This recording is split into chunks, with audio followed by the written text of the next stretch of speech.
अब हम Joe Biden को देख लेते हैं, अमेरिका सुपर पावर बन रहा है। आरएसएस जब टूटा, ठीक है, तो उसके बाद दुनिया में कोई भी सुपर पावर एक तरफ नहीं रह सकता। देखें, पहले आरएसएस था, आरएसएस टूटा तो अमेरिका हो गया, चाइना, अब दो बड़ी कंट्रीज सामने आमने सामने, चाइना और इंडिया। देखते हैं कि इंडिया अब कहाँ जी, आप शायद यूएसएसआर कहना चाह रही हैं, आप आरएसएस कह रही हैं। USSR, I am really sorry, मैं यूएसएसआर कहना चाह रही हूँ, मेरी जुबान फिसल की। असल में मैंने अभी प्रोग्राम आरएसएस पे किया ना, तो यूएसएसआर जो है, RSS, sorry, I am really sorry, USSR कहना चाहिए। जब वो टूटा उसके बाद जो है वो टूट के कोई भी बड़ी सुपर पावर नहीं बन सका। इंडिया शुरू से एक ऑल्टरनेटिव स्कूल थॉट रहा है, स्कूल ऑफ थॉट। इंडिया कोई एक मामूली मुल्क नहीं है, और इंडिया को लोगों से मत जोड़िए सर।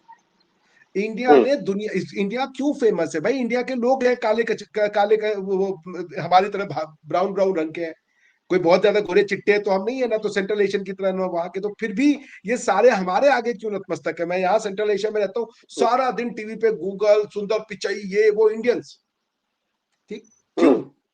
हमको पसंद नहीं करते, ये नेचुरली नहीं पसंद करेंगे, ये मजबूर होते हैं, क्योंकि वो जो थॉट प्रोसेस है, वो जो नॉलेज है, इंडिया दुनिया को देता रहा। तो पाकिस्तान की करंट सर्कमस्टांसेस तो यही हैं। बाकी डेवलपमेंट तो अभी सोचा नहीं जा रहा है, एजुकेशन सिस्टम तो अभी सोचा नहीं जा रहा, आईटी पे वर्क करने का सोचा नहीं जा रहा। जो हमारी कॉटन की इंडस्ट्री है, या जो हमारा ये इस तरह की एक्सपोर्ट्स हैं, वो सब टेक्सटाइल, एग्जैक्टली टेक्सटाइल इंडस्ट्री, वो सब जो है वो मतलब मामला खराब हो चुके हैं, इंडस्ट्रीज सारी बंद हो चुकी हैं, और जो बाहर से बिजनेस आ रहा था वो भी बंद हो रहा है। हम तो इतने बेवकूफ हैं, हमने पिछले दिनों ऑडी के शोरूम में जो है हमने आग लगाई है, तो बाकी जो इन्वेस्टर हैं फिर वो तो आने से डरेंगे ना। अभी इरबाज जी बता रही थी टेस्ला में वो सेल्फ ड्रिवन कार ला रहे हैं, जो गवर्नमेंट के साथ खैर उनकी जो अभी अटकी हुई है, क्योंकि वो चाहते हैं कि चाइना में बनाए और इंडिया में बेचे। हम कह रहे हैं इंडिया में बनाओ चाइना में बेचो। हम क्या मार्केट कंजम्पशन बैठे हुए तुम्हारे लिए? हम तुम्हारा सामान खरीदेंगे खाली, और तुम्हारा ये जो कचरा कल को खराब हो जाएगा, हमारे यहाँ का वो लैंडफिल खराब होगा। फिर हम कह रहे हैं हमारे से बनाओ, थाईलैंड में बेचो, पाकिस्तान में बेचो, बांग्लादेश में बेचो, श्रीलंका में बेचो, म्यांमार में बेचो, कंबोडिया में बेचो, चाइना में बेचो, जापान में बेचो, हम हमारे यहाँ बनाओ, बेचो दुनिया में। हम क्यों आपका चाइना का माल आप बनाओ चाइना में, वहां के लोगों को एम्प्लॉयमेंट दो, खरीद हम ले भैया। ये ऐसी शराफत क्यों भाई एलन मस्क साहब? तो गवर्नमेंट ने कह दिया बनाइए और बेचिए। सिर्फ बेचने का काम इंडिया नहीं करेगा। इंडिया ना तो नॉलेज का कंज्यूमर अब बनेगा, और इंडिया न सिर्फ गुड्स का कंज्यूमर बनेगा। हम खरीदेंगे मगर बनाइए हमारे यहाँ। अस्सलाम वालेकुम, नमस्ते, सत श्री अकाल। मुजफ्फर अली चौधरी अपने चैनल परफेक्ट रिएक्शन में अपने देखने वालों को वेलकम कहता है। आज मेरी बड़ी खुश नसीबी है, मैं इसे ये अपने शो के लिए एक एजाज की बात समझता हूँ कि आज मेरे साथ पाकिस्तान से रिवाहा जी हैं, और इंडिया से जो है ये अभिषेक भाई है। तो welcome to the show madam ji और sir. Thank you so much. अस्सलाम वालेकुम, नमस्ते, सत श्री अकाल आपके व्यूवर्स को, और सर आपका शुक्रिया कि आपने हमें इनवाइट किया, और बहुत शुक्रिया। थैंक यू जी। अभिषेक जी, आप कुछ कहना चाहेंगे? पहली दफा आप मेरे शो में आए। हाँ, आपके सभी दर्शकों को नमस्ते, आदाब, सत श्री अकाल, सलाम। मैंने आपका पहले भी एक दो वो यूट्यूब पे देखा था, आप मेरे उसमें आ रहे थे, तो आप बहुत अच्छा कार्य कर रहे हैं, बहुत अच्छा काम कर रहे हैं, और ये मेरे लिए भी एजाज की बात है कि आपने मुझे निमंत्रण दिया है, मुझे बुलाया है यहाँ पे। बहुत बहुत धन्यवाद मुजफ्फर भाई। So hope we will have a constructive discussion. जी थैंक यू। अच्छा रिबाहा जी, आपसे मैं स्टार्ट करूंगा। आज का जो हमारा टॉपिक है वो पाकिस्तान इंडिया रिलेशन के साथ साथ जो इंडिया की डेवलपमेंट है उसके ऊपर हम बात करेंगे। तो आप कैसे देख रही हैं एक पाकिस्तानी, और खास तौर पर एक पाकिस्तानी यूट्यूबर जिसकी पूरी की पूरी ग्रिप है इंडिया के हालात के ऊपर और पाकिस्तानी हालात और दोनों मुल्कों के रिलेशन के ऊपर, कि ये जो अभी इंडिया ने G20 एक जो समिट किया है कश्मीर के अंदर, और उसके बाद में G7 जापान के अंदर गए, वहां पर जो इंडिया के जो मोदी साहब थे उनको वहां पर वेलकम किया गया, और जो प्रेसिडेंट थे अमेरिका के उन्होंने भी बोला कि मैं अब उनका जो है ऑटोग्राफ लूंगा। उसके बाद में फिर वो आगे गए पापुआ न्यू गिनी, वहां के जो प्राइम मिनिस्टर थे उन्होंने उनके पांव छुए, और उसके बाद में जब आगे वो गए हैं ऑस्ट्रेलिया, वहां पर उनको बहुत ज्यादा वार्म वेलकम किया गया। तो एज ए पाकिस्तानी आप कैसे देख रही हैं कि इंडिया के जो एक इतनी जो रिस्पेक्ट है वर्ल्ड के अंदर, तो उसकी मेन रीजन क्या है? मोदी जी के अपने कुछ एफर्ट्स हैं उसके अंदर, इंडिया की डेवलपमेंट है, या कुछ और कारण है? क्या कैसे आप देख रही हैं सारी चीज? सर इसका सारा क्रेडिट जाता है प्राइम मिनिस्टर नरेंद्र मोदी जी को। और आपसे प्रोग्राम से पहले हमने लाइव किया अभिषेक सर जी से, और मैंने भी उनसे यही क्वेश्चन किया कि सर इसके पीछे आखिर क्या राज है कि हर वर्ल्ड लीडर बन चुके हैं, और इंडिया की डेवलपमेंट का राज जो है वो प्राइम मिनिस्टर नरेंद्र मोदी जी की सही पॉलिसीज की वजह से है। और 2014 से हमने देखा कि इंडिया जो है वो डिजिटल इंडिया कैसे बना और क्यों ग्रो किया। इसके पीछे रीजन ये कि प्राइम मिनिस्टर नरेंद्र मोदी जी ने बहुत अच्छी पॉलिसीज बनाई अपने इंडिया को ग्रो करने के लिए। और ऐसा नहीं था कि इंडिया शुरू से ही ऐसा था।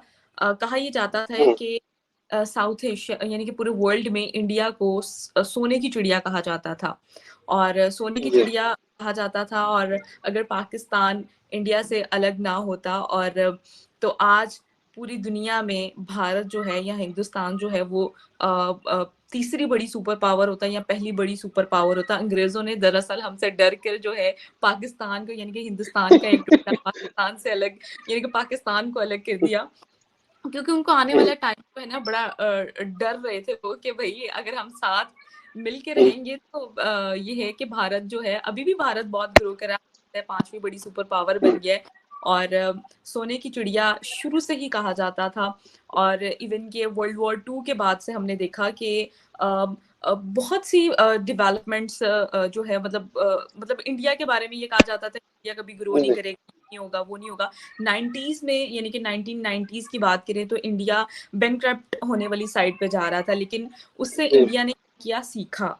उनकी अच्छी पॉलिसीज की वजह से वो आज जो है वो ग्रो कर रहे हैं, 5वीं बड़ी सुपर पावर इंडिया बन चुका है। और सबसे ज्यादा effort prime minister Narendra Modi ji की रही है। उससे पहले भी हम उनके जो है काफी प्राइम मिनिस्टर आए, हमने उनकी भी कारकर्दगी देखी। वो कहते हैं कि हर एक इंसान की अपनी अपनी खासियत होती है, अपनी अपनी क्वालिटीज होती हैं। तो यहाँ पर अगर करंट सिचुएशन की बात करें तो 5वीं बड़ी ताकत बनने के लिए उसका क्रेडिट जो है प्राइम मिनिस्टर नरेंद्र मोदी जी को कहते हैं। अब बात आ जाती है कि मुख्तलिफ जगहों पे उनको इतनी रिस्पेक्ट क्यों दी जा रही है। उसके पीछे रीजन ये है कि उन्होंने ना सिर्फ अपने मुल्क में एक अच्छी पॉलिसीज बनाई, अपने फॉरेन पॉलिसीज को बहुत बेहतर किया, दूसरों की मतलब दूसरी कंट्रीज के साथ अपने रिलेशन को इस तरह रखा कि मतलब इस तरह रिलेशन को रखा है कि हम वो तो वर्ल्ड लीडर मानते हैं प्राइम मिनिस्टर नरेंद्र मोदी को। जिस तरह आपने देखा न्यू गिनी में उनके जो प्राइम मिनिस्टर थे उन्होंने प्राइम मिनिस्टर नरेंद्र मोदी के पांव छू के उनका इस्तकबाल किया। इसके पीछे ये रीजन है कि जब कोविड पेंडेमिक था तो उनके पास शॉर्टेज हो चुकी थी वैक्सीनेशन की, जब इंडिया ने बहुत ज्यादा हेल्प की थी और वैक्सीनेशन का अमल जो है दुनिया में आम किया। मतलब प्राइम मिनिस्टर नरेंद्र मोदी ने मेक इन इंडिया के प्रोसेस के थ्रू इस तरह किया। तो ये रीजन है कि दुनिया में उनको बहुत ज्यादा रिस्पेक्ट मिली है। और अब हम जो बाइडेन को देख लेते हैं, अमेरिका सुपर पावर बन रहा है। आरएसएस जब टूटा, ठीक है, तो उसके बाद दुनिया में कोई भी सुपर पावर एक तरफ नहीं रह सकता। देखें पहले आरएसएस था, आरएसएस टूटा तो अमेरिका हो गया, चाइना, अब 2 बड़ी कंट्री सामने आमने सामने, चाइना और इंडिया। देखते हैं कि इंडिया अब कहाँ आप शायद यूएसएसआर कहना चाह रही हैं, आप आरएसएस कह रही हैं। USSR I am really sorry, मैं यूएसएसआर कहना चाह रही हूँ, मेरी जुबान फिसल गई। असल में मैंने अभी प्रोग्राम आरएसएस में किया ना, तो यूएसएसआर जो है RSS, sorry I am really sorry, USSR कहना चाहिए। जब वो टूटा उसके बाद जो है वो टूट के कोई भी बड़ी सुपर पावर नहीं बन सका। लेकिन अब जो है इंडिया और चाइना जो है आमने सामने है। उसके बाद हम देखते हैं कि अब देखें इंडिया क्या बाजी ले जाता है। और जिस तरह चाइना की भी पॉलिसीज हैं वो भी हमारे सामने है, और चाइना की इकोनॉमी जिस तरह दिन ब दिन डाउन जाती जा रही है वो भी हमारे सामने है। ऑल्दो चाइना अभी भी सुपर पावर है, देखते हैं कि इंडिया किस तरह उनको आने वाले टाइम में टक्कर देता है। और अभी तक हमने देखा कि 2014 से अब तक बहुत ज़्यादा डेवलपमेंट हुई है, बहुत ज़्यादा प्रोग्रेसिव अप्रोच रही है, बहुत ज़्यादा फिलॉसफी उनकी निखार है। सबसे ज़्यादा एजुकेशन सिस्टम उन्होंने बड़ा बेहतर किया है। यूएई के साथ जिस तरह उनके ताल्लुकात हैं, यानी कि जो आईटी यूनिवर्सिटी है वो वहाँ पर बन रही है।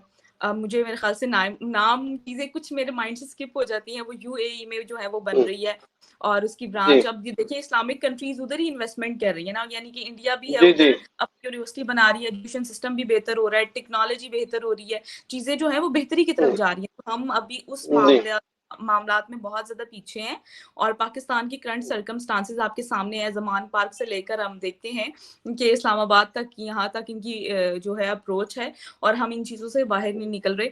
और इमरान खान की बात ले लें तो इमरान खान की सारी पार्टीज की चीजें जो है वो उनको ऑपोजिशन पार्टी वाला हाल उनका हो गया, तो मुझे लगता है कि आने वाले टाइम में वो भी मुल्क से बाहर जाएंगे। लेकिन चूंकि पाकिस्तानी आवाम की उनको बहुत ज्यादा सपोर्ट है, तो अब देखते हैं कि मैदान में कौन रहता है, शेर रहता है या सवा शेर रहता है। तो सवा शेर जो है वो भी आपको पता है कौन है और शेर भी पता है आपको कौन है। तो हमारी दौड़ जो है या पंजाबी में कहते हैं कि मसीते तक मुझे पूरी वो एक वो पंजाबी कहावत नहीं आती, मुल्ला दी दौड़ मसीत तक। जी, तो अब देखते हैं कि ज़मान पार्क से इस्लामाबाद, इस्लामाबाद से ज़मान पार्क कहाँ तक दौड़ लगती है और कहाँ से कहाँ पहुँच जाते हैं। तो पाकिस्तान की करंट सर्कमस्टांसेस तो यही हैं। बाकी डेवलपमेंट तो अभी सोचा नहीं जा रहा है, एजुकेशन सिस्टम तो अभी सोचा नहीं जा रहा, आईटी पे वर्क करने का सोचा नहीं जा रहा। जो हमारी कॉटन की इंडस्ट्री है या जो हमारा ये इस तरह की एक्सपोर्ट्स हैं, वो सब टेक्सटाइल एग्जैक्टली टेक्सटाइल इंडस्ट्री वो सब जो है वो मतलब मामलात ख़राब हो चुके हैं। इंडस्ट्रीज सारी बंद हो चुकी हैं और जो बाहर से बिजनेस आ रहा था वो भी बंद हो रहा है। हम तो इतने बेवकूफ हैं, हमने पिछले दिनों ऑडी के शोरूम में जो है हमने आग लगाई है। तो हम तो बाकी जो इन्वेस्टर हैं फिर वो तो आने से डरेंगे ना। इवन अभी मैं रिसेंटली पोस्ट पढ़ रही थी, कहीं पर मैंने सोशल मीडिया पे देखा था कि टेस्ला जो है वो ये चाह रहा है कि अपनी इन्वेस्टमेंट इंडिया में करना चाह रहा है और इंडिया अभी बस मतलब देख रहा है और मेरे ख्याल से शायद इन्वेस्टमेंट हो भी गई है। टेस्ला जो है वो उधर अपना शोरूम या अपनी इस तरह की कोई जो ब्रांच है वो उधर एक खुल रही है, इस तरह की कोई पड़ी थी। तो यानी कि डेवलपमेंट से, यानी कि एग्जांपल ये है कि डेवलपमेंट का अंदाजा इस बात से लगाया जा सकता है कि उधर लोग इन्वेस्टमेंट कर रहे हैं और हमारे यहाँ सर हम ऐसे पागल हुए हैं कि हम चीजों को आग लगा रहे हैं, अपने मुल्क को आग लगा रहे हैं। जितने मुश्किल से हमने ये मुल्क बनाया है और जिस बात पे हमने मुल्क बनाया है उन चीजों को आग लगा रहे हैं कि भाई हम नहीं चाहिए। और आग लगाकर ऐसे हम हैं कि उसी आग पीछे से आग जल रही है, वो आपने सोशल मीडिया पे पिछले दिनों पिक्चर्स भी देखी होंगी, और आगे नमाज पढ़ रहे हैं। तो हाँ, ये हम अपने जो वतन हम कहते हैं कि पाकिस्तान का मतलब है ला इलाहा, और उस पर हम जो है वही आग लगा रहे हैं, ठीक है। और ये चीजें हम पता नहीं कहाँ जा रहे हैं, क्या सोच के आग लगा रहे हैं, पता नहीं सोचने समझने की हमने अपनी सलाहियत को आग लगा दी है। ये हम अपने वतन को आग नहीं लगा रहे जो बड़ी मेहनत से बनाए, हम अपने सोचने समझने की सलाहियत को ही आग लगा रहे हैं। शोरूम्स को आग लगा रहे हैं, जो इन्वेस्टर है वो आ नहीं रहा और जो है वो भी जा रहे हैं, टाटा बाय बाय कर रहे हैं पाकिस्तान को। तो ये फर्क है इंडिया की डेवलपमेंट और पाकिस्तान की डेवलपमेंट में। तो आप खुद अंदाजा लगा लें कि पाकिस्तान आज की डेट में कहाँ पर एग्जिस्ट कर रहा है और इंडिया कहाँ पर एग्जिस्ट कर रहा है। लेकिन यूएसएसआर और आरएसएस ने आज ना मुझे ना दोनों ने मिक्स करवा दिया सब कुछ। अच्छा अभिषेक जी, आपने बातें सुनी सारी रिबाहा जी की, बहुत अच्छा उन्होंने तजिया किया पाकिस्तान की जो सिचुएशन है और इंडिया किस हिसाब से आगे बढ़ रहा है। अभी जो पाकिस्तान का इन्होंने बताया है कि जो पाकिस्तान की ग्रोथ रेट है वो इकोनॉमी जो है वो -0.5 है, जबकि इंडिया की 6.5 इस साल रहने का जो है वो। तो कैसे देख रहे हैं कि पाकिस्तान जो माइनस में जा रहा है और इंडिया जो प्लस में, 1-2 साल पहले इंडिया तो 8.5 थी शायद ग्रोथ रेट इंडिया की। तो इंडिया आप कैसे समझ रहे हैं कि, एक तो ये सवाल होगा, दूसरा वही सवाल मैं जो रिबाहा जी से किया था कि आप कैसे देख रहे हैं कि जो एक तो इंडिया को तो लीड कर ही रहे हैं कि इंडिया के अंदर जो डेवलपमेंट हो रही है मोदी जी, इसके साथ साथ जो एक पूरी दुनिया के अंदर एक वर्ल्ड जो लीडर के तौर पर उनका इमेज एक बन रहा है, वो क्यों बन रहा है कि हालांकि अमेरिका जो इंडिया को इतना वो अपना जो है वो अलाई नहीं समझता, क्योंकि इंडिया का झुकाव हमेशा जैसे कि रशिया के तरफ रहा है। तो क्या वजह है कि जो बाइडन ने भी उनको अपना एक लीडर मानने की यहाँ पर थोड़ी सी ख्वाहिश का इजहार किया, तो इसको आप कैसे देख रहे हैं? थैंक यू मुजफ्फर भाई।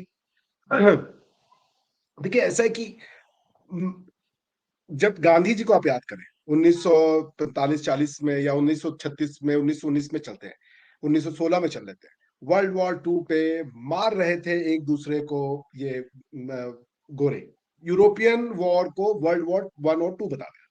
ठीक, क्यों उसमें फिर महात्मा गांधी को आकर के आइंस्टाइन को ये बोलना पड़ा कि भाई दुनिया में लोगों को आने वाले समय में ये विश्वास नहीं होगा कि हाड़ मांस में एक ऐसा आदमी भी आया।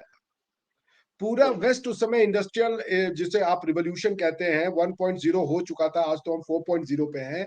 इंडस्ट्रियल रिवॉल्यूशन 1.0 जिसपे कि उनके अंदर इतना ईगो आ चुका था कि वो दुनिया में और किसी को अपने पैरों से नीचे नहीं समझते थे। ठीक है ना, कोई उनके सामने नहीं था। इस्लामिक वर्ल्ड की उन्होंने सेंट्रल एशिया को चिपटा रखा था, उन्होंने अरबिक वर्ल्ड तो पहले ही खत्म कर रखा था, कुछ था ही नहीं उनके सामने। एक और एक शक्ति थी यूरोप। ठीक, उसमें यूरोप एक आदमी के सामने झुका, उसका नाम है महात्मा गांधी।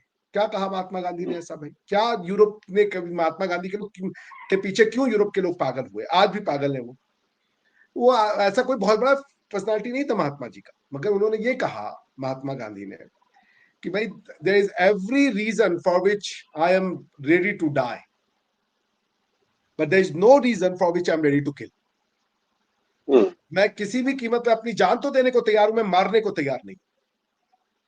ये स्टेटमेंट उस समय आ रही है जब 20 साल के अंतराल में दुनिया के दो वर्ल्ड वॉर हो गए और आधी से ज्यादा जनसंख्या साफ हो गई। 25 मिलियन लोग तो सिर्फ रशिया में मर गए। 25 मिलियन लोग, आप समझिए जरा, रशिया में मर गए थे। इंडिया शुरू से एक ऑल्टरनेटिव स्कूल थॉट रहा है, स्कूल ऑफ थॉट। इंडिया कोई एक मामूली मुल्क नहीं है, और इंडिया को लोगों से मत जोड़िए सर। इंडिया ने इंडिया क्यों फेमस है भाई? इंडिया के लोग हैं काले वो हमारी तरह ब्राउन ब्राउन रंग के हैं, कोई बहुत ज्यादा गोरे चिट्टे तो हम नहीं है ना, तो सेंट्रल एशियन की तरह ना वहां के, तो फिर भी ये सारे हमारे आगे क्यों नतमस्तक है? मैं यहाँ सेंट्रल एशिया में रहता हूँ, सारा दिन टीवी पे गूगल, सुंदर पिचाई, ये वो इंडियंस। ठीक, क्यों? हमको पसंद नहीं करते, ये नेचुरली नहीं पसंद करेंगे, ये मजबूर होते हैं, क्योंकि वो जो थॉट प्रोसेस है, वो जो नॉलेज है, इंडिया दुनिया को देता रहा। इंडिया जब दुनिया ये केमिकल लेकर के आए हमारे यहाँ पे और हमको बताते थे तुम ये जो हल्दी और इससे ब्रश करते हो, और ये जो लकड़ी चबाते हो, जानवर टाइप के लोग, ये लो हमारा टूथब्रश करो, इससे केमिकल से तुम ब्रश करो। अब आ गए हैं वापस से, ऑर्गेनिक है, क्या आपके दांत में नमक है, आपके टूथपेस्ट में नमक है, चारकोल है, जो चीज हमको मना कर रहे थे, अब कह रहे कि डाल के ले आए, ले लीजिए, कर लीजिए।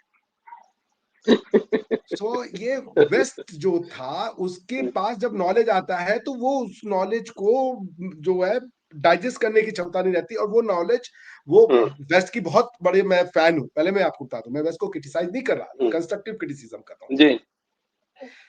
इंडिया ऑल्टरनेटिव एक कॉम्प्रिहेंसिव नॉलेज देता है।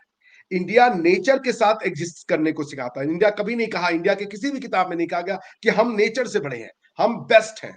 इंडिया कभी नहीं कहता कि जानवर हमसे छोटा, हम हिंदुस्तान, हम इंडियन है, या हम पुरुष, हम इंसान है तो हम सबसे सुपीरियर है, नहीं कहता इंडिया। वो सबको एक समान मानता है, और यही इंडियंस के पिटने की भी एक समस्या रही, क्योंकि दुनिया में एक समस्या ऐसी आई जब सब लोग कहने लगे हम बेस्ट है, हम बेस्ट है, हम बेस्ट है। उसमें इंडिया इकलौती थ्योरी है जो कहता है हम सब बेस्ट है। इकलौती थ्योरी कहने वाला इंडिया। इसलिए, और ये मोदी जी क्या है भाई? मोदी एक सामान्य सा आदमी है, एक चाय बेचने वाले के सामान्य से घर का परिवार का आदमी, जो एक एसएचओ के थाने के रूम में जाने में जिसकी हाड़ कांप जिसे कांप जाए, जिसको कहते हैं, उस परिवार का आदमी है वो। आज वो दुनिया में लीड कर रहा है। क्यों? क्योंकि वो भारत की थ्योरी को रिप्रेजेंट कर रहा है, और दुनिया इसी थ्योरी को चाह रही है। ये मोदी, यही थ्योरी थी मोदी की, कि मोदी ने जनरल असेंबली में जब पहली बार अपना स्पीच देने गए एज ए प्राइम मिनिस्टर, तो उन्होंने कहा हमने दुनिया को युद्ध नहीं बुद्ध दिया है। फिर उसके बाद वो दुनिया को क्या कहते हैं, वो जेलेंस्की के सामने बैठे, वो कहते हैं मैं इस वॉर को पॉलिटिकल या इकोनॉमिक रीजन से नहीं देता कि गंदम की सप्लाई शॉर्टेज हो गई, सूर्यमुखी के यानी कि सनफ्लावर ऑयल की सप्लाई शॉर्टेज हो गई, इन्फ्लेशन हो गया, ये जो फ्यूल है फॉसिल फ्यूल, उसकी वो सप्लाई में प्रॉब्लम हो गई, ये इकोनॉमिकली हम नहीं देखते। ये क्या कह रहे हैं? हम इसको मानवता का देखते हैं। एक मानव दूसरे मानव को मार रहा है, ये बात सबको रेजोनेट करती है। वरना दुनिया ने तो डिवाइड ही कर रखा ना, नेशन के नाम पे, रिलीजन के नाम पे डिवीजन ही आपको हर थ्योरी जो है डिवाइड करती है। और दुनिया में इकलौता देश है भारत, और जब मैं भारत कह रहा हूं आप भी उसी के पार्ट है मेरे दृष्टिकोण से। क्योंकि जहां तक्षशिला है, जहां पे मोहनजोदड़ो है, वो भारत का पार्ट ना हो, ये कैसे नहीं हो सकता। आप भारत का डिवीजन का नतीजा है। आप पहले कोई एंटिटी नहीं थे, तो जब आप अमरूद को काटेंगे दूसरा हिस्सा अमरूद ही निकलेगा। ये आपके स्कॉलर से प्रूव करने पे तुले हुए कि अमरूद को काट के दूसरा हिस्सा लीची निकल गया है। ये आपके स्कॉलर्स की खास बात है। वो कह रहे कि मानो ये लीची है, मान लीजिए फिर। तो मोदी उस थॉट प्रोसेस को ले जा रहे हैं, मोदी योग करवा रहे हैं। मोदी ये नहीं कह रहे कि अपना अपना भगवान छोड़ दो, कह रहे आप अपना भगवान अपने पास रखे, योग कर लीजिए, लोगों को फायदे हो रहे हैं। मोदी दुनिया की बातें कर रहे हैं, क्योंकि भारत की बात ही दुनिया की बात है। क्योंकि हमने अभी इनके उस पे कहा था, आपके भी चैनल पे कर देते कि भारत की बात क्या है। भारत के जो हमारे पुरखे थे हमें क्या सिखाते हैं, वो हमें ये सिखाते हैं, अयम निजः परो वेति गणना लघु चेतसाम उदार चरिता नाम तू वसुधैव कुटुंबकम। यानी इसका मतलब क्या है, मेरा पराया, यह मेरा है वह पराया है, ये छोटे विचार के व्यक्ति करते हैं। उच्च चरित्र के लोग समस्त संसार को अपना मानते हैं। वो क्या कह रहा है, परिवार, संसार को परिवार कहने वाला एक, अब ये किसी आदमी ने लिखा होगा ना, और ये आदमी कम से कम 3-4 हजार साल पहले होगा। सोचिए जरा उसकी वृहदता, कॉम्प्रिहेंसिवता। वो इंसानों की बात कर रहा है, कह रहा सब है। ईद भी मेरी, दिवाली भी मेरी, क्रिसमस भी मेरा, और कोई अगर कोई ट्राइबल सोसाइटी में नंगे होकर के कोई अगर सेलिब्रेशन कर रहा है, वो भी मेरा। मैं हिंदू हूं, मैं मुसलमान हूं, मैं क्रिश्चियन हूं, मैं यथीस्ट हूं, मैं यहूदी हूं, मैं कुछ नहीं हूं, मैं सब कुछ हूं। ये कहने का सिर्फ थ्योरी दुनिया को हिंदुस्तान देता है। और यही थ्योरी लेके वो जा रहे हैं। तो क्यों नहीं आप उनकी पूजा करेंगे, क्यों नहीं आप उनको मानेंगे कि हाँ भाई ये बात सिर्फ तू और तू ही कर रहा है। तो वो जहां जाते हैं लोग पैर में झुक जाते हैं। आदमी भी अच्छे हैं, पर्सनालिटी भी थोड़ी अच्छी है उनकी। तो अल्बनीज कह रहा है यू आर क्या नाम है, बॉस। पापुआ न्यू गिनी साहब, वो तो खैर कल्चर है, पैर छुए तो मैं उसका मैं नहीं करना चाहता, उन्होंने कल्चर में किया तो उनका सम्मान है। और ये मोदी जी वो बातें करे जो गांधी ने कही, जो एक साल पहले हमने ऑल्टरनेटिव जो थॉट प्रोसेस है ना, दुनिया को हमने दिया। हम अपनी बात नहीं करते। भारत की बात का मतलब है पाकिस्तान की बात, भारत की बात का मतलब है अमेरिका की बात, भारत की बात का मतलब है यूएसए की बात, यूएसएसआर की बात, रशिया की बात। यानी मेरे मन की बात और आपके मन की बात, एक बात कहने वाला ये सिर्फ हिंदुस्तान है। That's the reason why Modi is like, Modi Bharat की बात करते हैं, अपनी बात नहीं करते। और रही बात आपका दूसरा प्रश्न, इकोनॉमिक डेवलपमेंट। इकोनॉमिक डेवलपमेंट होता क्या है, व्हाट इज इकोनॉमी? इंसान अपनी जो जीवनचर्या की जो कार्य करता है वही इकोनॉमी है। वो नेचुरल रिसोर्सेज को कैसे यूटिलाइज कर रहा है, उसमें आप अगर फाइनेंशियल थोड़ी सी अगर सोफिस्टिकेशन ला दें, तो क्रेडिट कैसे अवेलेबल हो रहा है, कैसे नहीं हो रहा है, इसी एक्टिविटी को इकोनॉमिक्स कहते हैं। कोई नौकरी करेगा, कोई यूट्यूब का वीडियो बनाएगा, कोई किताबें लिखेगा, कोई बिजनेस कल खाने चलाएगा, सब ये सब होगा। आपने कभी इकोनॉमिक सोसाइटी बनाना आपका पर्पज ही नहीं था, आपका पर्पज था इस्लामिक सोसाइटी बनाना। दुनिया के कौन सा इस्लामिक सोसाइटी है जो इकोनॉमिकली बड़ा थ्राइव कर रहा है on the basis of economic activity? सारे के सारे एक्सपोर्ट पे डेवलप कर रहे हैं, क्योंकि तेल है। इंडोनेशिया का आप एक्सेप्शन मान सकते हैं, मगर इंडोनेशिया अपने कल्चर से जुड़ा हुआ कंट्री है, ठीक है ना। और आप बाकी किसी को मान देख लो, जो अरबिक नेशन है, ये क्या कर रहे हैं, तेल बेच रहे हैं, सब तेल बेच रहे हैं। इकोनॉमिक कहीं नहीं है, इकोनॉमिक फिलोसफी में ही नहीं है।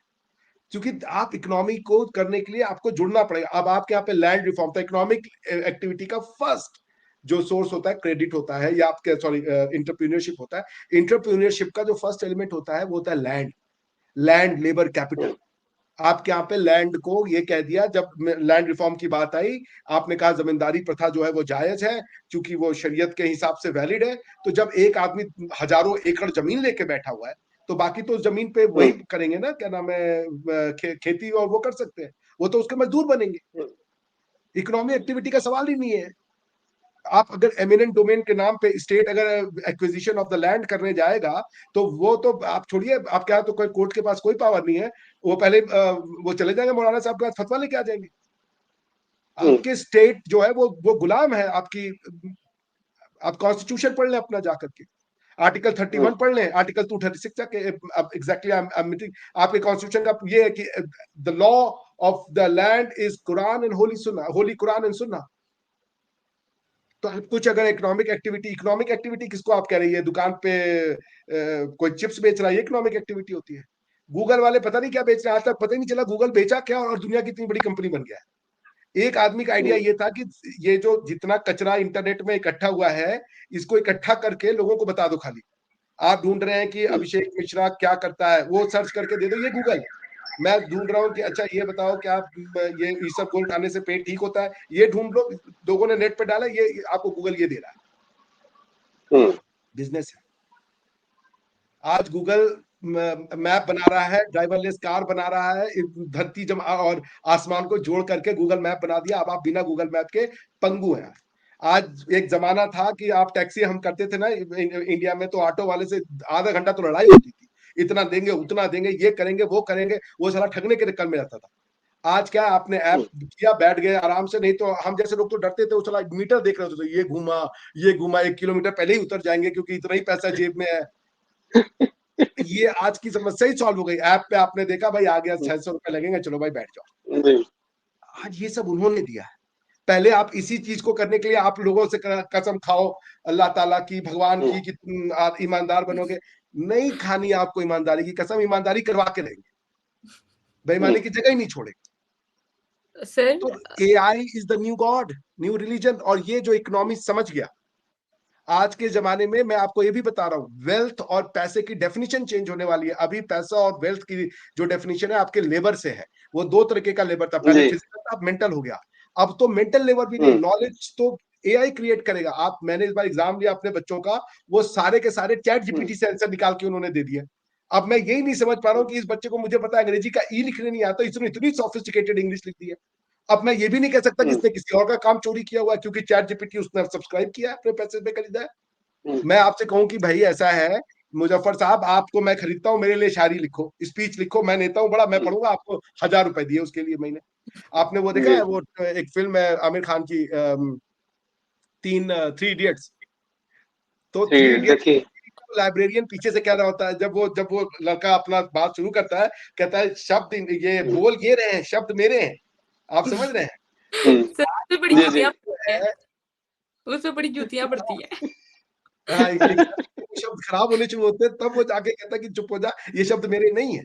पॉइंट ये, मैंने आपको खरीद लिया, आपसे नॉलेज खरीद ली, तो क्या आप मुझे कह सकते कि मैंने नॉलेज खरीद ली? दुनिया जिस तरफ जा रही है, जो इकोनॉमी का नया मॉडल है, उस इकोनॉमी मॉडल में तो ये we are talking about industrial revolution 5.0। और इंडस्ट्रियल रिवोल्यूशन 5.0 आपको पता है क्या, ये सारे कल कारखाने ये यूं ही हो जाएंगे। अभी रिवाहा जी बता रही थी टेस्ला में वो सेल्फ ड्रिवन कार ला रहे हैं, जो गवर्नमेंट के साथ खैर उनकी जो अभी अटकी हुई है, क्योंकि वो चाहते हैं चाइना में बनाए और इंडिया में बेचे। हम कह रहे हैं इंडिया में बनाओ चाइना में बेचो। हम क्या मार्केट कंजम्पशन बैठे हुए तुम्हारे लिए? हम तुम्हारा सामान खरीदेंगे खाली, और तुम्हारा ये जो कचरा कल को खराब हो जाएगा, हमारे यहाँ का वो लैंडफिल खराब होगा। फिर हम कह रहे हैं हमारे से बनाओ, थाईलैंड में बेचो, पाकिस्तान में बेचो, बांग्लादेश में बेचो, श्रीलंका में बेचो, म्यांमार में बेचो, कंबोडिया में बेचो, चाइना में बेचो, जापान में बेचो। हम हमारे यहाँ बनाओ, बेचो दुनिया में। हम क्यों आपका चाइना का माल आप बनाओ चाइना में, वहां के लोगों को एम्प्लॉयमेंट दो, खरीद हम ले भैया। ये ऐसी शराफत क्यों भाई एलन मस्क साहब? तो गवर्नमेंट ने कह दिया बनाइए और बेचिए। सिर्फ बेचने का काम इंडिया नहीं करेगा। इंडिया न तो नॉलेज का कंज्यूमर अब बनेगा, और इंडिया न सिर्फ गुड्स का कंज्यूमर बनेगा। हम खरीदेंगे मगर बनाइए हमारे यहाँ। यही है इकोनॉमी। इसीलिए आपको डेवलपमेंट करेगा, 3 चीजें कर ले। लैंड रिफॉर्म, जमींदारी प्रथा को इमीडिएटली खत्म करें।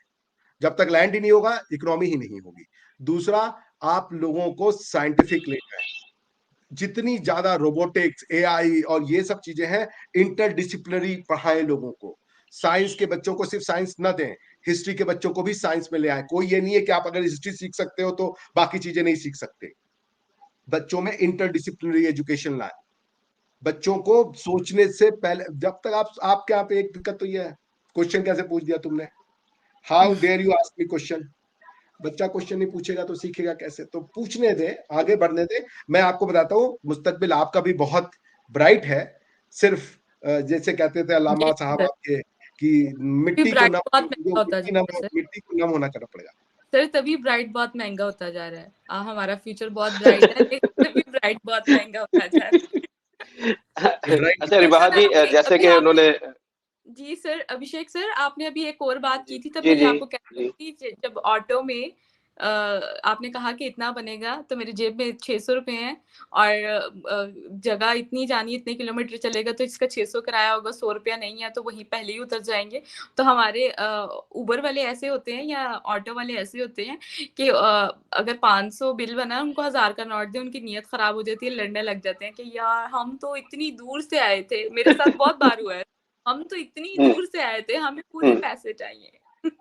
मतलब 1000 का नोट अच्छा देख के नीयत रिबाहा जी, खराब हो यही गई। है, हमारे यहाँ भी अच्छा यही है। बाज दफा ऐसे होता, अभिषेक जी बाज दफा ऐसे होता है कि आपने किसी जगह पे जाना है, वो पास ही होगी ना, तो पहले तो मोबाइल नहीं होते थे कि आपको लोकेशन का पता होता, तो रिक्शे वाले घूम के पूरा चक्कर लगा के वापस वहीं पर आपको उतार देंगे और अपनी मर्जी के पैसे ले लेंगे। आपके साथ कभी ऐसा हुआ रिबाहा जी?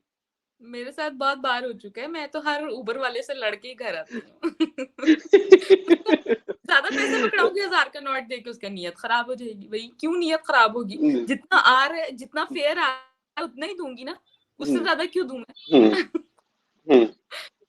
अच्छा रिबाहा जी, जैसे कि अभिषेक जी ने बताया कि इंडिया की तरक्की का राज जो है, इसमें 2-3 चीज़ें जो मेन है कि एक तो इन्होंने बोला कि लैंड रिफॉर्म होनी चाहिए, कि पाकिस्तान के अंदर सिंध के अंदर अगर आप बात करें या पंजाब, जनूबी पंजाब के अंदर, तो हज़ारों एकड़ ज़मीन जो है एक-एक ज़िम्मेदार के नाम पर है। यहाँ पर बड़े-बड़े ज़िम्मेदार ऐसे हैं कि जिनकी हज़ारों-हज़ार, जो हमारे ज़रदारी जी हैं, जैसे जतोई हैं या इस कुछ तरह लोगों ने लगारी कब्ज़ा है। किया, कुछ लोगों ने कब्ज़ा किया हुआ है, जी, कुछ लोगों ने कब्ज़ा भी किया हुआ है। जी, जी बिल्कुल। तो एक तो ये चीज़ हो गई, दूसरा इन्होंने जो पॉइंट रखा वो मैं इन दोनों पॉइंट से एग्री करता हूँ कि पाकिस्तान के अंदर जो है ना प्रोडक्शन प्लांट नहीं है। पाकिस्तान चीज़ इंपोर्ट करता है और यहाँ पर अपने मुल्क के अंदर ही सेल करता है। तो ये इंडिया टेस्ला का जो, जैसे इन्होंने बोला कि जी उनके साथ जो एग्रीमेंट इस वजह से नहीं हो पा रहा कि वो बात इस चीज़ पे अटकी हुई है कि इंडिया कह रहा है जी कि हमारा जो प्रोडक्शन प्लांट है इंडिया के अंदर ही लगना चाहिए। तो ये कैसे हम सारी चीज़ें यहाँ पर मुल्क के अंदर बेहतर कर सकते हैं, जिस तरह लैंड रिफॉर्म हो, अगर प्रोडक्शन प्लांट की बात की जाए तो हम टोटली इम्पोर्ट पे हम डिपेंडेंट हैं। तो कैसे ये कौन होगा हमारे मुल्क के अंदर, जैसे वहाँ तो मोदी जी हैं या वहाँ पर जो है, हमारे मुल्क के अंदर ऐसा कोई लीडर आज तक 75 सालों में नहीं आया कि जो इन चीज़ों को देख सके। आम पाकिस्तानी ये चीज़ें फ़ील कर रहा है और देख रहा है कि ये चीज़ों इन चीज़ों में बेहतरी होगी तो मुल्क तरक्की करेगा। तो क्या हमारे लीडरों को ये चीज़ें नज़र नहीं आ रही? आपके सवाल बहुत अच्छा था और सवाल मतलब हँसी आ रही है इस सवाल पर मुझे कि मैं इस जी। बात का क्या जवाब दूँ। 75 साल से हमें ऐसा कोई लीडर मिला ही नहीं कि हम जो हुँ, है वो कि मुल्क में उनकी यानी कि इकोनॉमी में स्टेबिलिटी लेकर आए। ऐसा नहीं कि हमारे हालात शुरू से ही खराब थे, हमारे हालात बहुत अच्छे थे। प्रॉब्लम ये है कि जी। कोई सिंसियर हुक्मरान हमें नहीं मिला और यही हुँ, बात पाकिस्तान आज इस मकाम पर पहुंचा है। इसके पीछे यही रीज़न है कि पाकिस्तान को हुक्मरान नहीं मिला और हमारे तो कुरान में भी है, जैसी अवाम वैसा हुक्मरान। तो जैसे हम खुद हैं वैसे ही हमें हमें हुक्मरान नहीं जी। है। हम इसपे हुँ, कोई वो गिला भी नहीं कर सकते क्योंकि हम भी वैसे हैं ना। आप जैसे नियत रखेंगे हुँ, मिलेगा भी वैसे ना। अगर नियत साफ है तो अच्छा हुँ, मिलेगा, अगर नियत नियत वैसी नहीं है तो वैसा नहीं मिलेगा। तो वो हमारे तो हुँ, मज़हब, अब चले मज़हब को ही, हम पाकिस्तानी हर चीज़ में मज़हब को कोट करते हैं ना, तो वो हुँ, यहाँ पर एक ये भी है ना कि जैसी नीयत होगी वैसा ही आपको जो है मतलब जैसे आपके इरादे होंगे वैसे ही आपकी जो है उस तरह अल्लाह आपको वो दे देगा। तो हमारी नीयत जिस तरह होगी हमें हुक्मरान भी वैसे मिलेंगे, तो हम फिर ये क्यों गिला करते हैं कि 75 साल में हमें कोई सिंसियर लाइफ पार्टनर नहीं मिला या सिंसियरिटी नहीं मिली या हमारे हुक्मरानों ने हमारे मुल्क का नहीं सोचा। एक एक हुक्मरान बहुत अच्छा आया था, कायदे-आज़म, हुँ, जिन्होंने मुल्क कर दिया। समझ गए ना हुँ। आप? जी, मैं समझ गया हूँ, मैं समझ गया जी, अच्छी बात है। हूँ। अच्छा अच्छा अभिषेक जी, आपसे एंड में आखिरी ये एक सवाल पूछूँगा।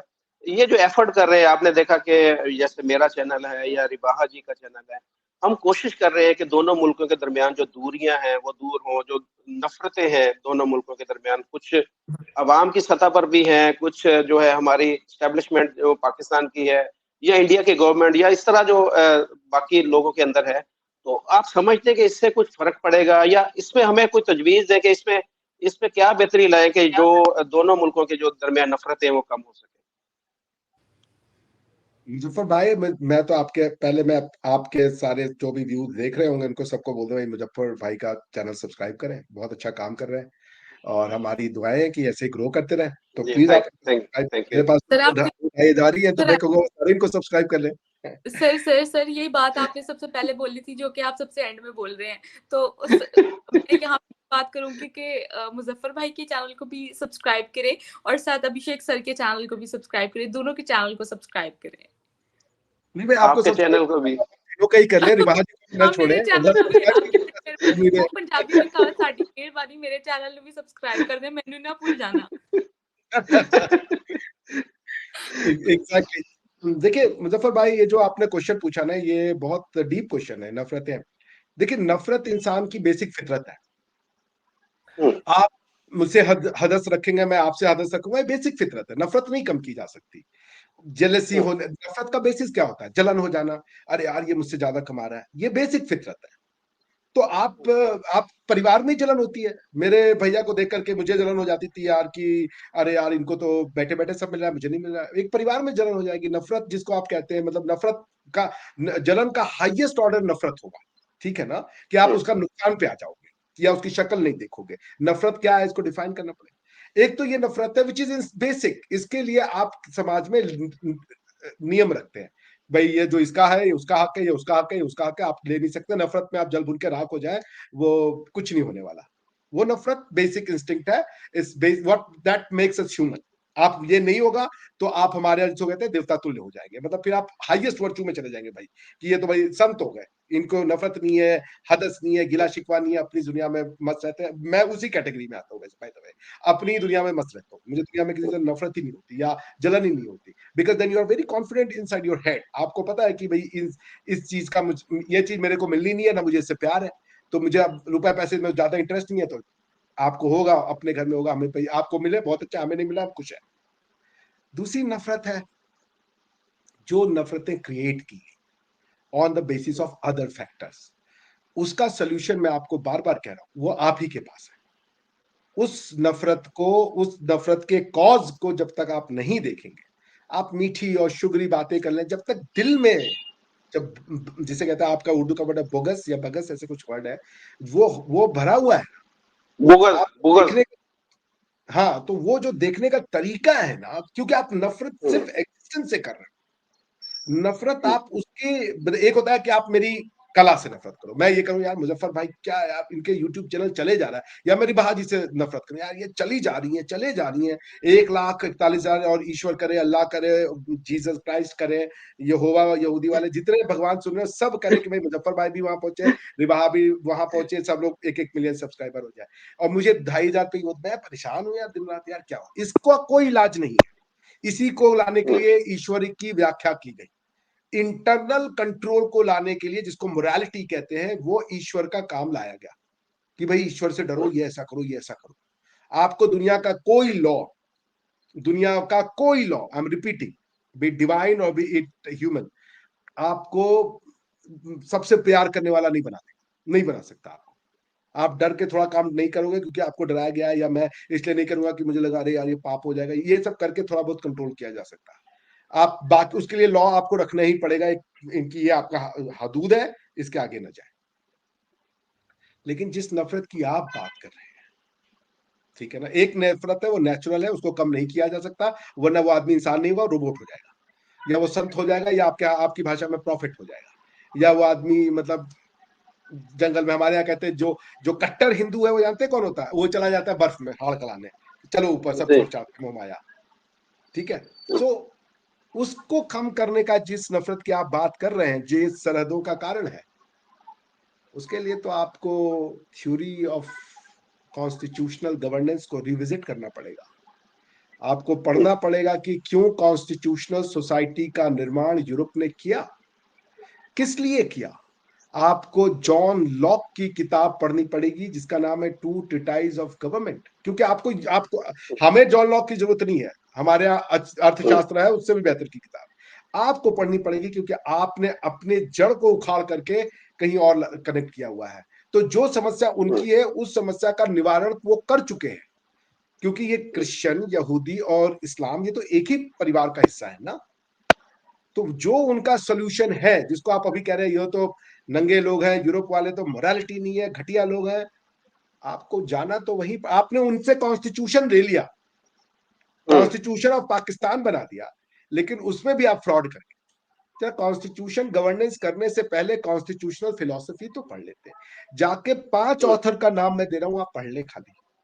आप पढ़े Immanuel Kant, perpetual peace, what is the concept of republic, common sense.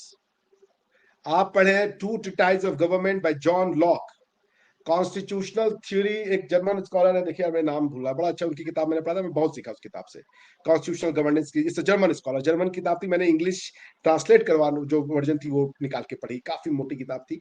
मेरे दाढ़ी, मेरी बाल सफेद होने में उस किताब का बड़ा हाथ था, पढ़ते पढ़ते हैरान हो गया था मैं। दूसरी आप जो जो एक और किताब थी, मैं भूल गया, खैर ये 4 भी अगर आप पढ़ लेना, मैं नाम क्यों भूल रहा हूँ यार, वेरी गुड स्कॉलर। आप ये 4-5 किताबें पढ़ें, फिर कॉन्स्टिट्यूशन बैठ के लिखें, आपको समझ में आ जाएगा। कॉन्स्टिट्यूशन जब लिखते हैं तो प्री कंडीशन होती है, हर डॉक्यूमेंट कॉन्स्टिट्यूशन नहीं कहलाता। मैं आपको एक लास्ट बात कह के रोक देता हूं, कॉन्स्टिट्यूशन यदि किसी डॉक्यूमेंट को आप कहते हैं ना, तो उसकी पहली कंडीशन मुजफ्फर भाई ये होती है कि उससे बड़ा किताब फिर आपकी समाज में कोई एग्जिस्ट नहीं कर सकता। भारत में कॉन्स्टिट्यूशन अगर आपने लिख दिया और उसको आप कॉन्स्टिट्यूशन ऑफ इंडिया कह रहे हैं, तो फिर यदि उस कॉन्स्टिट्यूशन में लिखी हुई बात वेद के प्रोविजन से भी अगर कॉन्ट्राडिक्ट करती है, तो वैदिक प्रोविजंस को पीछे होना पड़ेगा। कॉन्स्टिट्यूशनल प्रोविजंस गवर्न करेंगे, प्रिवेल करेंगे। और आप अगर ऐसी डॉक्यूमेंट नहीं बनाते हैं और आप किसी भी डॉक्यूमेंट को बना के उसको कॉन्स्टिट्यूशन कह दें, कॉन्स्टिट्यूशन नहीं होगा। There is a preconditions. Abhishek sir, मैं यहाँ पर एक बात करूंगी, यकीन करें, यकीन माने, ईमानदारी से एक बात कह रही हूँ सर, पाकिस्तानियों का इन 4 किताबों से कोई दूर दूर तक लेना देना नहीं पता, कोई सरोकार नहीं हमें। जी सर, ऐसे ही है। अच्छा रिवाहा जी, आपसे मैं पूछूंगा, जैसे अभिषेक सर ने बोला कि ये कॉन्स्टिट्यूशन के अंदर भी हमारे तब्दीलियां होने वाली हैं, या ये जो हमारी बुक्स हैं इसको पढ़ के पाकिस्तानी जो कॉन्स्टिट्यूशन है उसको दोबारा से लिखना चाहिए। तो ये तो देखिए, कॉन्स्टिट्यूशन तो एक अलग चीज है। आप देखिए, एज ए पाकिस्तानी आप स्कूल में पढ़िए, तो जो हमारा जो सिलेबस है, जो हमारा करिकुलम है, उसके अंदर जो आप हिस्ट्री की बुक्स के अंदर जो लिखा गया है कि इंडिया जो है हमारा दुश्मन है, वहां पर 4 जंगें हमारी इंडिया के साथ हुई हैं, इंडिया ने कश्मीर पर कब्जा किया हुआ है, तो कॉन्स्टिट्यूशन को अगर साइड में भी रखा जाए, तो आप नहीं समझती कि जो हमारी जो हिस्ट्री की बुक्स हैं, जो मुताला पाकिस्तान के अंदर हमें जो पढ़ाया जा रहा है, वहां से हमारी जो माइंड एक सेटिंग शुरू से ही, बचपन से कर दी गई है कि इंडिया जो है हमारे लिए, जो हमारा दुश्मन है, वो कहीं भी हमारे ऊपर हमला करके पाकिस्तान के ऊपर कब्जा कर सकता है। यहाँ से बुनियाद ही हमारी गलत है। सर, सबसे पहले तो मैं ये कहूंगी, I support constitution of Pakistan, उसके बाद मैं कोई और बात करूंगी कि जो सर देख ले जी, कितना डर है, कितना डर है हमारे अंदर हम।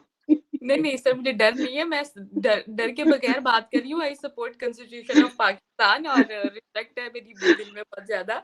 और अब मैं आपको बताती हूँ, जब मैं थी ना सर, मैंने ये सब कुछ पढ़ा था, जो कि चीजें जो मैं मतलब यही समझती रही हूँ, जब भी ये प्रोग्राम्स यानी कि यूनिवर्सिटी के बाद शुरू किए हैं, तब यही समझती रही हूँ सिलेबस में ये क्या था, ये क्या था, ये क्या था, ये क्या था, यही चीजें समझ के आज मैं यहाँ तक पहुंची हूँ। जब मैं हैरान ही होगी, सब हालात बदल गए, जज्बात बदल गए, सब कुछ बदल गया सर। जब मैंने इंटरनेशनल लेवल पे जब मैंने आर्टिकल्स पढ़े, हालात वही ना, वो आपने वो मीम वाला वायरल किया पाकिस्तान में सोशल मीडिया पे, हालात बदल जाते हैं, जज्बात बदल जाते हैं। ओ भाई मुझे मारो, जब चीजें बदल जाती है एकदम से, तो आप सब कुछ हजम नहीं हो रहा होता आपको कि ये पूरी जिंदगी क्या पढ़ते रहे, हुआ क्या सर। तो फिर आप मुझ जैसी खातून से क्या कैसे सवाल कर रहे हैं कि मैं उस बारे में क्या कमेंट पास कर सकती हूँ, बताएं मुझे। चीजें बहुत ज्यादा अगर जी सर मैं इस पे एक प्रश्न आप लोगों से पूछना चाहूंगा, जिसने ये थ्योरी लिखी है कि हिंदुस्तान या इंडिया हमारा दुश्मन है, उनसे 3 प्रश्न करें कृपया करके, जाके पूछें उनसे। हिंदुस्तान, इंडिया तो करीब करीब 10,000 साल से है, 10,000 साल से है, ठीक है ना। इंडिया का नाम इंडिया कहने वाले यूरोपियंस थे। ये इंडिया जो आप कहते हैं वर्ड, ये ग्रीक से आया, इंडिका से। वो यहाँ पे आए बेगिस्तानीज, जो इन्होंने इस लैंड को इंडिया कहा। आप हिंदुस्तान, तुर्कों ने कहा हमें। और अरबों ने अल हिंद और हौदा करके एरिया कहा जाता था हमें। अगर आप अलग अलग पुरानी किताबें पढ़े तो आपको मिल जाएगा इंडिया का नाम। But India as an entity always existed. हम लोग खुद को भारतवर्ष कहते थे, या जम्बू जम्बू द्वीप, आर्यव्रत, ये 3 नाम हमारे लोगों ने हमें दिया। दूसरे क्या दिया हमें, हमें उससे मतलब नहीं। तो भारत और इंडिया एक चीज है, एटलीस्ट ट्रांसलिटरेशन में। आप उनसे पूछें, वो कह रहे हैं भारत हमारा दुश्मन है। कब बना? नंबर 1, 1947 में बना, क्योंकि डिमांड पाकिस्तान की 1947 से पहले की है। ठीक, 1947 में डिमांड का रियलाइजेशन हुआ। उसके बाद चढ़ बैठे आप कश्मीर पे। तो ये पूछिए कि क्या आप जो है 1947 से पहले इंडिया आपका दुश्मन था? अगर इंडिया आपका दुश्मन था तो इंडियन है कौन? आपके दादा पर, यानी कि अगर जिन्ना साहब कह रहे हैं इंडिया हमारा दुश्मन है, उनके दादा इंडियन थे। क्योंकि अगर हिंदू इंडियन है, अगर डेफिनेशन ये कि एक हिंदू इंडियन है, तो मोहम्मद अली जिन्ना का दुश्मन उनका अपना बाप था, उनके अपने दादा थे, क्योंकि वो तो हिंदू ही थे। उनसे पूछे इंडिया दुश्मन कब बना तुम्हारा, क्यों बना दुश्मन? ये प्रश्न तो पूछे ना। इंडिया हमारा दुश्मन रहा है, कब बन गया ये तो दुश्मन? लड़ाई घर की है, फिर 2 कौमों की बन गई। नहीं नहीं भाई, तो मैं तो ये कह रहा हूँ ना, जिन्ना साहब कह रहे हैं 1940 में लाहौर में, 1940 के लाहौर के भाषण में कहते हैं हमारा ये इंडिया में प्रॉब्लम नेशनल नहीं है, इंटरनेशनल प्रॉब्लम है। इंडिया हिंदू और मुसलमान 2 कौमें हैं, और यहाँ पे जो है ये एक दुनियावी मसला है। मतलब क्या क्या कहते हैं, बैनुल अक़वामी मसला है, यानी कि अंतरराष्ट्रीय मसला है। अब आप उनसे ये लेकिन पूछें, जिन्ना साहब, परम आदरणीय परम ज्ञानवान जिन्ना साहब, आपके घर में 2 वो रहते हैं, क्या नाम है, नेशंस, 2 इंटरनेशनल कम्युनिटी रहती है। क्योंकि आपके पिताजी आधा समय तक तो 40-50 साल तक तो वो हिंदू थे, आपकी बुआ हुआ तो हिंदू ही रही। तो अब आप अपनी बुआ के घर जा रहे हो तो क्या भैया हम इंटरनेशनल सफर पे जा रहे हैं, वीजा चाहिए हमको बुआ क्या जाने के लिए? बुआ इंटरनेशनल हो गई है। और अब इसका क्या जवाब देंगे आप? मानसिक दिवालियेपन का कोई इलाज नहीं हो सकता। बिल्कुल जो सर। आदमी सोचना नहीं चाहता, एनालिसिस नहीं करता, क्वेश्चन नहीं पूछता, भारत हमारा दुश्मन है, ये पूछिए कब और कौन था भारतीय? तुम्हारे बाप दादा भारतीय नहीं थे, गए तेल लेने अब हिंदू। भारतीय नहीं थे तुम्हारे बाप दादा। पंजाब 1947 से पहले क्या भारत का हिस्सा नहीं था? एक पंजाब भारत है, एक पंजाब भारत नहीं है, ये कैसे संभव है? अगर भारतीय तुम्हारा दुश्मन है, तुम्हारे पूर्वज तुम्हारे दुश्मन है। पूछो तो यार, नहीं सवाल देखिए, पूछो भाई, कुछ कहने से पहले। आप मोहम्मद अली जिन्ना की बात करें, वो तो 1948 में वो उनकी इंतकाल हो गया था। ये तो अभी तक चली आ रही है। अभी जो हमारी नई बुक्स हैं जो 2023 में भी अभी पब्लिश हुई हैं, तो उसके अंदर भी यही कहा जा रहा है कि जी इंडिया तुम्हारा दुश्मन है। अब तो कायद आज़म इस दुनिया में नहीं है ना, लेकिन हमारे यहाँ तो अभी भी पढ़ाया जा रहा है, आज भी पढ़ाया जा रहा है। उनसे पूछे ना कौन है इंडियन? मोहम्मद अली जिन्ना की दुश्मनी किन इंडियन से थी? उनके बाप दादा इंडियन थे भाई, वो ठक्कर थे उनके पिताजी। ये आपके क्या नाम है इनका, ये अल्लामा इकबाल साहब, ये कश्मीरी पंडित थे, इनके पिताजी कश्मीरी पंडित थे। तो अपना बाप अपने बेटे का दुश्मन था। तो फिर वो क्यों कहते हैं सर, भारतीय सर वो क्यों कहते हैं कि मेरा दिल कश्मीरियों को देख के बहुत रोता है? बताएं मुझे, मैं उनकी शायरी पढ़ती हूँ ना, तो लिखा होता है मेरा दिल अक्सर कश्मीरियों को देख के बहुत रोता था। वो खुद कश्मीर थे भाई, कश्मीरी ब्राह्मण थे, वो कश्मीरी ब्राह्मण थे।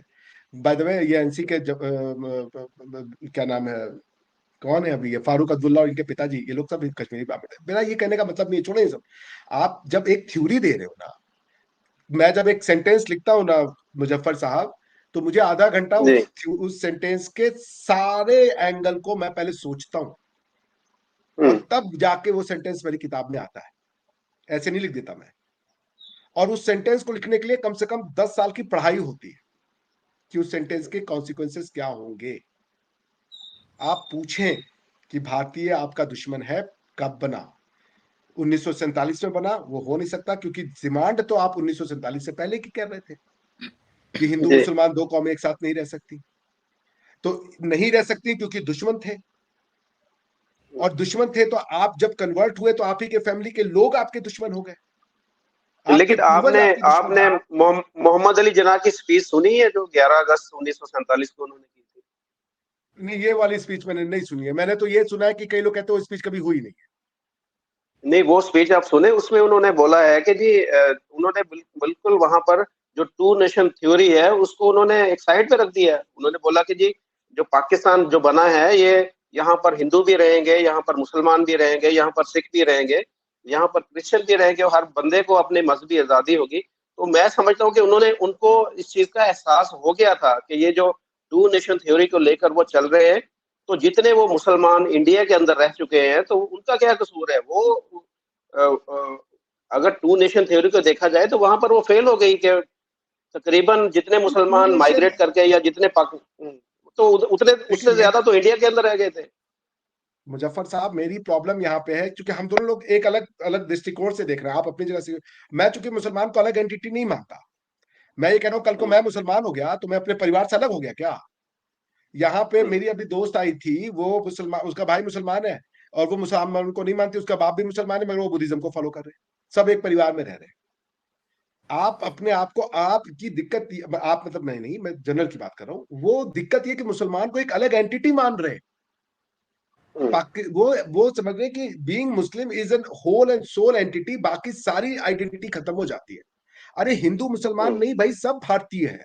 पाकिस्तान में पाकिस्तानी सिर्फ मुसलमान होगा क्या? पाकिस्तानी क्रिश्चियन नहीं होगा क्या? पाकिस्तानी, मैं कल एक दिन मैं शैला जी से बात करता, मैंने पठान, या मैं आपको एक बड़ी मजेदार बात बताता हूँ पठान वाली बात पे। मैंने अनवर मकसूद साहब को सुना था और कहा था कि पाकिस्तान नमक हराम पैदा करने में नंबर 1 है।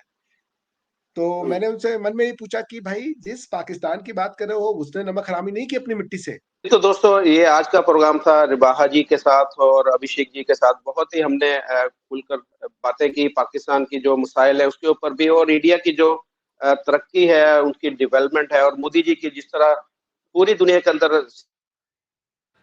सब तारीफें कर रहे हैं, उनको एक वर्ल्ड लीडर के तौर पर देखा जा रहा है, तो उसके ऊपर हमने एक डिटेल से बहस की है। उम्मीद करते हैं कि आपको हमारा ये प्रोग्राम पसंद आया होगा और अपने मेजबानों के साथ ही आपसे इजाजत चाहेंगे। आपसे रिक्वेस्ट है कि हम तीनों के जो चैनल्स हैं उनको आप सब्सक्राइब कर दीजिएगा, इस वीडियो को लाइक और शेयर कर दीजिएगा। अपना बहुत सारा ख्याल रखिएगा। इजाजत चाहेंगे हम तीनों आपसे। अल्लाह हाफिज, नमस्ते, सत श्री अकाल। चैनल ने सब्सक्राइब कर देना, वीडियो ने लाइक कर देना, शेयर कर देना। तो सानू इजाजत दो। अल्लाह हाफिज। आपने अपनी भाषा में बोला तो मैं भी अपनी भाषा में बोल देता हूँ।